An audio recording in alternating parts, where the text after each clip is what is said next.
children, today's chapter is 18th century political formations. हम देखेंगे 18वीं शताब्दी में नए पॉलिटिकल राजनीतिक फॉर्मेशंस गठन कैसे कैसे क्या क्या हुआ 18वीं शताब्दी में, क्या चेंजेस आए. Okay, if you look at maps 1 and 2 closely, आप मैप 1 और मैप 2 को अगर आप अच्छे से देखेंगे, देखिए मैप 2 भी है, अगर हम इनको क्लोजली देखेंगे you will see something significant happening in the subcontinent during the first half of the 18th century.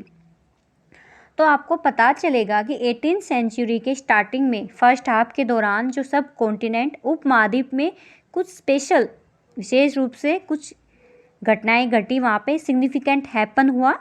Notice how the boundaries of the Mughal empire were reshaped by the emergence of a number of independent kingdoms. हम देखेंगे कि कैसे independent जो राज्य हैं उनके उदय से Mughal empire की जो बाउंड्री है वो किस तरह से चेंज हुई. ओके, हम ये देखेंगे यहाँ पे. By 1765, notice how another power, the British, had successfully grabbed major chunks of territory in eastern India. हम यह भी देखेंगे कि 1765 तक एक अन्य पावर, एक अन्य शक्ति यानी ब्रिटिश पावर सत्ता ने पूर्वी भारत के बड़े बड़े पार्ट्स को सक्सेसफुली सफलतापूर्वक ग्रैब कर लिया था. इट मीन्स हड़प लिया था. इट मीन्स 1765 तक एक अन्य पावर आ गई थी इंडिया में, दैट कॉल्स ब्रिटिश. ब्रिटिशर्स ने पूर्वी जो भारत है उसके बड़े बड़े पार्ट्स को सक्सेसफुली ग्रैब कर लिया था, अपने कंट्रोल में कर लिया था. वॉट दीज, अब देखिए ये है पूर्वी parts. Okay, what these maps tell us in that political conditions in 18th century India change quite dramatically and within a relatively short span of time. With these maps, हम ये maps देखते हैं तो ये map हमें दर्शाते हैं, हमें बताते हैं कि political condition in 18th century, 18वीं शताब्दी की पॉलिटिकल कंडीशन, ये एक ऐसा टाइम था कि इंडिया चेंज हुआ quite dramatically. Dramatically it means नाट्य ढंग से इसमें बहुत ज़बरदस्त चेंज आया इंडिया की कंडीशन में, political, economic, everything. And within a relatively short span of time. Short span of time it means एक छोटे से समय अंतराल में बड़ी तेज़ी से अचानक यहाँ पे बदलाव शुरू हो गई. जब भारत में राजनीतिक कंडीशंस एक छोटे से समय अंतराल में बड़ी तेज़ी से अचानक बदलनी शुरू हो गई थी. It means span of time छोटा है बट चेंजेस जो है वो बहुत ही बिग है. In this chapter we will read about the emergence of new political groups in the subcontinent during the first half of the 18th century, roughly from 1707 when Aurangzeb died till the third battle of Panipat in 1761. इस chapter में हम 18th century के first half, it means 1707 में जब औरंगजेब की मृत्यु हुई थी वहाँ से लेके 1761 तक जो पानीपत की थर्ड लड़ाई हुई थी के टाइमिंग के दौरान जो सब कॉन्टिनेंट में नई नई पॉलिटिकल पावर्स के बारे में जो वहाँ पे एमरजेंस जिनका उद्भव हो रहा था उनके बारे में हम पढ़ेंगे कि औरंगजेब की डेथ के बाद कौन कौन सी पॉलिटिकल पावर्स एमरजेंस हो रही थी, वहाँ पे उनका उद्भव हो रहा था. ओके, तो आप कमेंट बॉक्स में मुझे बताएंगे कि जो पानीपत की 3 लड़ाइयाँ कब कब हुई और किन किन के बीच में हुई. फर्स्ट बैटल ऑफ पानीपत कब हुई, सेकेंड कब हुई, थर्ड कब हुई. Okay, now the crisis of the empire and the later Mughals. हम ये देखेंगे कि मुगल साम्राज्य और लेटर परवर्तीवाद की मुगल थे उनके लिए संकट, जो क्राइसिस है उसकी क्या कंडीशंस थी, उसकी स्थिति को हम देखेंगे कि क्या ड्रामेटिकल चेंज आया था इंडिया में first half of the 18th century. Okay, yes, in the chapter 4 you saw how the Mughal Empire reached the height of its success and starting facing a variety of crises towards the closing years of the 17th century. Chapter 4 में आपने देखा था कि मुग़ल साम्राज्य अपनी सफलता की जो ऊंचाई है उस पर किस तरह वो पहुंचा था, हाइट ऑफ इट्स सक्सेस की आपने चैप्टर 4 में देखा कि मुग़ल साम्राज्य अपनी सफलता की ऊंचाई पर किस प्रकार पहुंचा था. एंड स्टार्टेड फेसिंग, और फिर उन्होंने अ वैरायटी ऑफ क्राइसिस को फेस करना स्टार्ट किया towards the closing years of the 17th century. और फिर 17वीं शताब्दी के अंतिम वर्षों में उसके सामने डिफरेंट टाइप्स के क्राइसिस, संकट किस प्रकार खड़े होने लगे थे। These were cause by a number of factors, ऐसा अनेक फैक्टर्स, अनेक कारणों से हुआ। अब वो कौन कौन से फैक्टर्स हैं वो हम देखेंगे। Emperor Aurangzeb had depleted in military and financial resources of his empire by fighting a long war in the Deccan.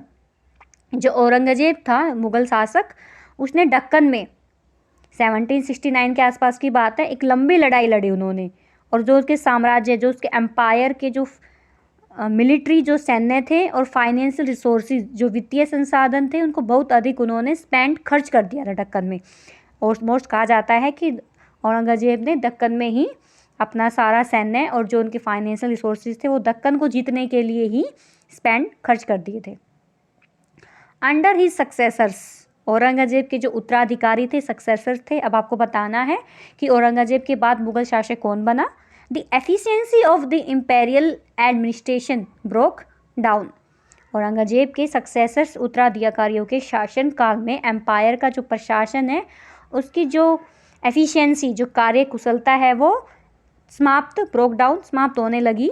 It became increasingly difficult for the later Mughal emperors to keep a check on their powerful mansabdars.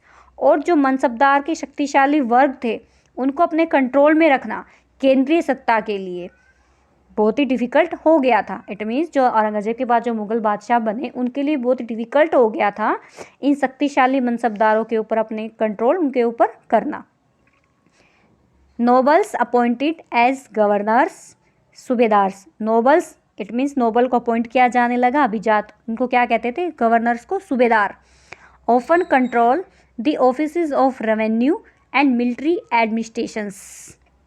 सूबेदार के रूप में नियुक्त जो nobles थे, अभिजात थे, वो क्या करते थे, रेवेन्यू जो कि भूमि से मिलता था और मिलिट्री एडमिनिस्ट्रेशंस जो सैन्य प्रशासन था, इट मीन्स दीवानी और फौजदारी, दोनों जो कार्यालय थे उनके ऊपर ये कंट्रोल रखते थे सूबेदार। This gave them extra ordinary political, economic and military powers over vast regions of the Mughal empire. इससे मुगल साम्राज्य के जो वास्ट एम्पायर्स, विशाल क्षेत्र पर उन्हें बहुत ही पॉलिटिकली, राजनीतिक, इकोनॉमिक, आर्थिक, इट मीन्स उन्हें सारी एक्स्ट्रा पावर और मिलिट्री पावर्स, सैन्य शक्तियाँ मिल गई थी। जितनी भी एक्स्ट्रा पावर्स थे सूबेदार के कंट्रोल में आ गई थी, political, economic and military powers. As the governors consolidated their control over the provinces, the periodic remission of revenue to the capital declined। जैसे जैसे सूबेदारों ने अपने प्रांतों पर कंट्रोल किया, प्रोविंसेस, प्रांतों पर, द पीरियडिक रिमिशन, राजधानी में, कैपिटल डिक्लाइन, राजधानी में पहुंचने वाले जो रेवेन्यू था उसकी मात्रा में डिक्लाइन, धीरे धीरे कैपिटल पूंजी, राजस्व की मात्रा में कमी आती गई। इट मीन्स जैसे जैसे सूबेदारों ने प्रोविंसेस पर अपना कंट्रोल कॉन्सुलेटरी सुदृढ़ कर लिया तो कैपिटल में जो राजस्व पहुंच रहा था उसमें धीरे धीरे कमी आती गई। इट मीन्स ये केंद्र में राजस्व बहुत कम भेजने लगे, अपने पास ज़्यादा से ज़्यादा रखने लगे। Peasants and zamindari rebellions in many parts of the northern and western India added to these problems. एक तो इतनी बड़ी कि सूबेदार अपने अपने इंडिपेंडेंट होते जा रहे थे, वो राजस्व में उन्होंने कमी कर दी थी। दूसरी तरफ उत्तरी और पश्चिमी भारत के अनेक इलाकों में, अनेक हिस्सों में जो पीजेंट्स थे, किसान थे, और जो जमींदार थे उन्होंने विद्रोह किया, किसानों ने विद्रोह किया, और जो कृषक विद्रोह थे उन्होंने इन समस्याओं को और भी गंभीर बना दिया। दीज रिवोल्ट्स, ये जो विद्रोह थे, were sometimes caused by the pressures of mounting taxes. कभी कभी ये रिवोल्ट बढ़ते हुए करों का जो भार था उसके विरुद्ध किए गए थे। जो टैक्सेस बढ़ा दी जाते थे किसानों के ऊपर, उनके विरुद्ध हुए थे कभी कभी। एट अदर टाइम्स, और दूसरी समय, they were attempts by powerful chieftains to consolidate their own position। और कभी कभी जो शक्तिशाली सरदार, चीफ टेंस होता है सरकार, जो कभी कभी शक्तिशाली सरदारों के द्वारा अपनी पोजीशन को सुदृढ़ बनाने की कोशिशें भी होती थी। कौन सी लॉलिट? सुदृढ़ बनाने की पोजीशन, अपनी स्थिति को, और चीफ टेंस सूबेदार। Mughal authority had been challenged by rebellious groups in the past as well. अतीत में भी, पास्ट में भी जो विद्रोही समूह थे उन्होंने मुगल सत्ता को चुनौती दी थी। But these groups were now able to seize the economic resources of the region to consolidate their positions. लेकिन अब ऐसे ग्रुप्स ने क्षेत्र के जो इकोनॉमिक रिसोर्सेज, जो आर्थिक संसाधनों का यूज अपनी पोजीशन को कंसोलिडेट, सुदृढ़ करने के लिए किया। परंतु अब ऐसे समूह ने क्षेत्र के आर्थिक संसाधनों का यूज अपनी स्थितियों को मजबूत करने के लिए किया। The Mughal emperors after Aurangzeb were unable to arrest the gradual shifting of political and economical authority into the hands of provisional governors, local chieftains and other groups. जिस तरह से धीरे धीरे पॉलिटिकल और आर्थिक सत्ता प्रांतीय सूबेदारों में, स्थानीय चीफटेन सरदारों में और अन्य ग्रुप्स के हाथों में आ रही थी, औरंगजेब के जो सक्सेसर थे, उत्तराधिकारी, इस बदलाव को रोक नहीं सके।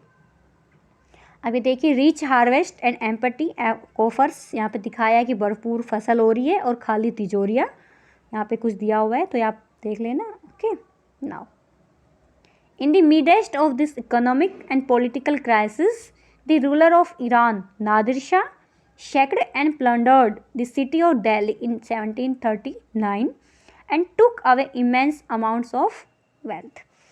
अब देखिए, in the midst of this economic and political crisis, इस आर्थिक और राजनीतिक संकट के बीच ईरान के एक शासक थे नादिर शाह। उन्होंने 1739 में दिल्ली पर सैक्ड, अटैक किया और plundered the city of Delhi in 1739, took away immense amounts of wealth, और संपूर्ण नगर को लूटकर वहाँ बहुत ही प्लैंडर्ड, बड़ी भारी मात्रा में वेल्थ, धन दौलत वो अपने साथ ले गया। दिस इन्वेंशन, ये आक्रमण, was followed by a series of plundering raids by the Afghan rulers Ahmad Shah Abdali, वो invaded north India 5 times between 1748 and 1761। Nadir Shah के इन्वेंशन, अटैक के बाद, आक्रमण के बाद अफगान शासक अहमद शाह अब्दाली के इन्वेड आक्रमणों का एक बहुत ही लंबी सीरीज सी लग गई। उसने, अहमद शाह अब्दाली ने तो 1748 से लेकर 1761 के बीच 5 times, 5 बार उत्तरी भारत पर आक्रमण किया और वहाँ पे बहुत ही ज़्यादा लूटपाट उसने मचाई। तो क्वेश्चन बन सकता है कि अहमद शाह अब्दाली ने भारत पर कितनी बार आक्रमण किया? तो 5 times। कब से कब तक? 1748 से 1761 तक।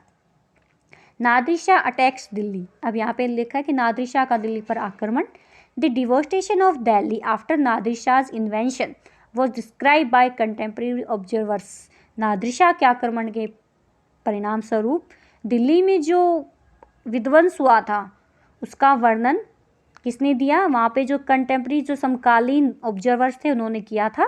Once describe the wealth looted from the Mughal treasury as follows, इनमें से एक ने मुगल कोष से जिस तरह धन लूटा गया उसका वर्णन किया। 60 lakhs of rupee and some thousands gold coins, nearly 1 crore worth of gold ware, nearly 50 crore worth of jewels, most of them unrivaled in the world, and the above included the peacock throne। 60 lakh रुपए, कई हजार सोने के सिक्के, 1 करोड़ रुपए सोने के बर्तन, 50 करोड़ रुपए के गहने, जवाहरात और अन्य चीज़ें वो ले गया।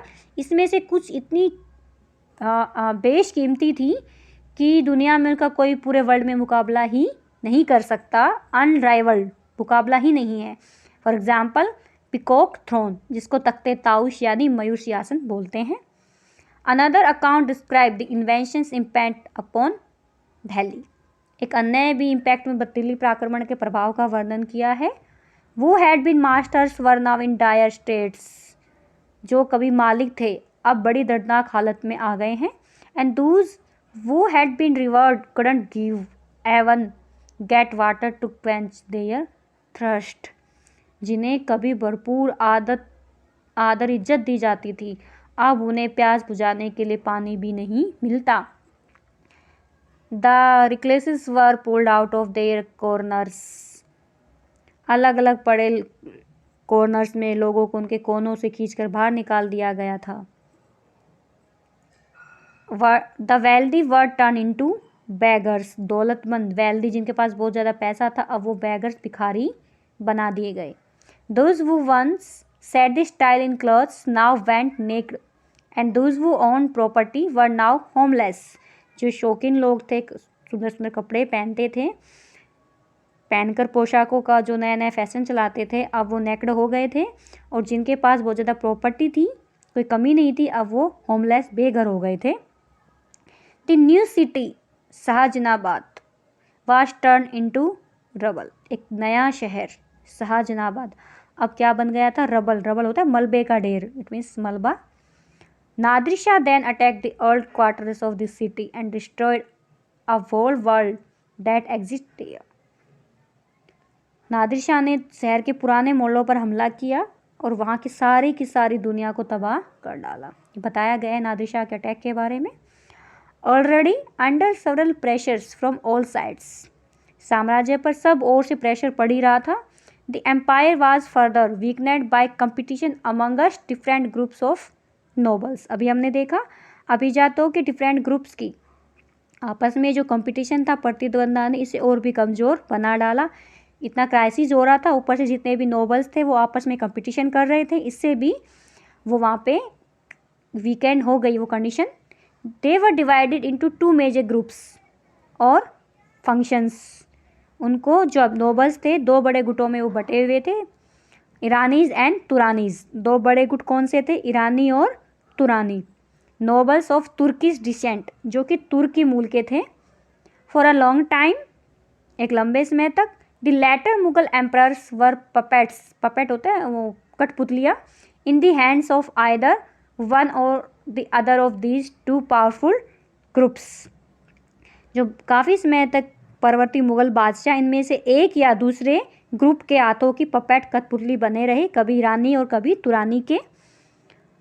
The worst possible humiliation came when 2 Mughal emperors Farrukhsiyar और Alamgir were assassinated and 2 others, Ahmad Shah and Shah Alam II, were blinded by their nobles. बेहद ह्यूमिलिएशन होता है अपमानजनक वाली पोजीशन कब आई? The worst possible humiliation. अपमानजनक की स्थिति तब पैदा हो गई जब 2 मुगल बादशाह फारुखशियर 1713 से 1739 और आलमगीर सेकंड 1754 से 1759 इनकी एसिनेटेड, इनकी हत्या हो गई. और 2 अन्य बादशाह, उसमें क्या नाम है? अहमद शाह 1748 से 1754 और शाह आलम सेकंड 1759 से 1816. उनके नोबल्स के द्वारा उनको अंधा कर दिया गया. इट मीन्स इन दोनों को अंधा कर दिया गया, अहमद शाह को और शाह आलम सेकंड को. अब हम देखेंगे एमर्जेंस ऑफ न्यू स्टेट्स कि जो नए राज्य हैं उनका उदय कैसे हुआ. With the decline in the authority of the Mughal emperors. Mughal सम्राटों की सत्ता के डिक्लाइन, पतन के साथ साथ the governors of large provinces, subedars and the great zamindars consolidated their authority in different parts of the subcontinent. Mughal सम्राट की सत्ता का पतन हो रहा था, डिक्लाइन हो रहा था. इसके साथ साथ जो बड़े बड़े प्रोविंसेस थी, प्रांतों के सूबेदार और बड़े बड़े जमींदारों ने सब कॉन्टिनेंट के डिफरेंट पार्ट्स में अपनी पावर को और भी कंसोलिडेटेड, सुदृढ़ बना लिया था. अपनी पावर इन्होंने बढ़ा ली थी, सूबेदारों ने और जमींदारों ने. Through the 18th century, the Mughal Empire gradually fragmented into a number of independent. 18वीं शताब्दी के टाइमिंग ड्यूरिंग मुगल साम्राज्य धीरे धीरे कई इंडिपेंडेंट क्षेत्रीय राज्यों में बिखर गया. इट मीन्स 18वीं शताब्दी का टाइम आते आते जो मुगल साम्राज्य बड़ा एम्पायर होता था, अब वो छोटे छोटे इंडिपेंडेंट क्षेत्रों राज्यों में वो डिवाइडेड हो गया. इट मीन्स सूबेदारों ने, जमींदारों ने अपने छोटे छोटे अलग अलग स्वतंत्र राज्य बना लिए. Broadly speaking, the states of the 18th century can be divided into 3 overlapping groups. मोटे तौर पर अगर हम देखें तो 18वीं शताब्दी के राज्यों को 3 ग्रुप्स में बांटा जा सकता है.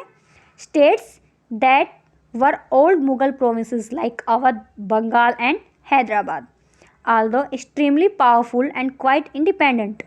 The rulers of these states didn't break their formalities with the Mughal emperor. अब 3 ग्रुप कौन कौन से हैं देखिए। फर्स्ट ग्रुप में नाम दिया गया है अवध, बंगाल और हैदराबाद।